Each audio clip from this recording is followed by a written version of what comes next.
આજે હું તમને પશુપાલન ખાતાની અમુક યોજનાથી માહિતગાર કરવા માગું છું।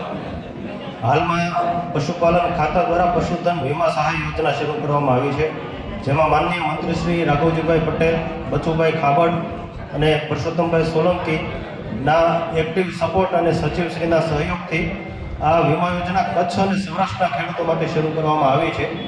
પરંતુ હાલમાં જે ઉત્સાહ ખેડૂતોમાં હોવો જોઈએ, જે જોવા મળતો નથી। બની શકે કે તેમને યોજના વિશે ખ્યાલ ના હોય।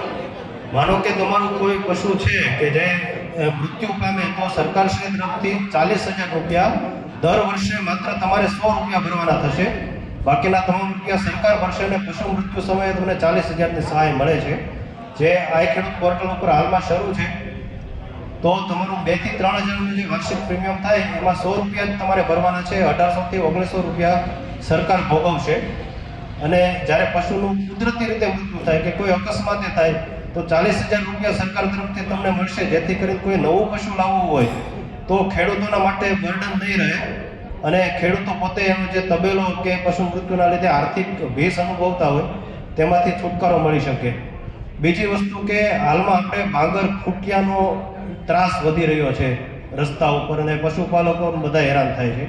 તો એના માટે સરકારશ્રી તરફથી પાટણમાં ફ્રોઝન સેક્સ સિમેન્ટ સ્ટેશન શરૂ કરવામાં આવ્યું છે, જેથી કરીને વાછરડીનો જન્મ થાય એ પ્રકારના કૃત્રિમ વિજ્ઞાનના ડોઝ વિકસાવવામાં આવ્યા છે। તો પશુપાલકોને દરેકને જે કોઈ પશુપાલન કરતા હોય અહીં હાજર હોય કે હાજર ના હોય ને આપણા કોન્ટેક્ટમાં હોય તો તેમને માહિતગાર કરશું કે સેક્સ સિમેન્ટ ડોઝની પ્રથમ તબક્કે કિંમત 1,500 રૂપિયા હતી, જે ઘટાડીને સરકારશ્રીએ સબસિડી આપી અને તે કિંમત 500 રૂપિયાએ લાવ્યા।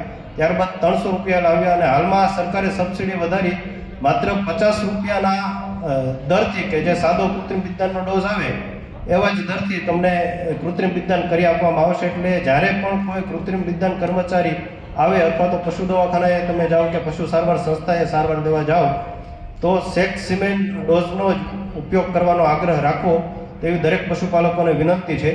અને આપણે બનાસકાંઠા, સાબરકાંઠા કે જે પશુપાલનના હબ ગણાય બરાબર, તેની સમકક્ષ કક્ષાએ પહોંચવાનું છે, તો કચ્છ અને સૌરાષ્ટ્ર આપણે એમાં ઘણું જ પાછળ છે। તો સરકારની દરેક યોજનાની માહિતી મેળવો, તેનાથી માહિતગાર થઈને તેનો લાભ લઈએ અને પશુપાલનમાં આપણે એના લેવલે પહોંચીએ તેવી અભ્યર્થના। અસ્તુ। જય હિન્દ, જય ભારત।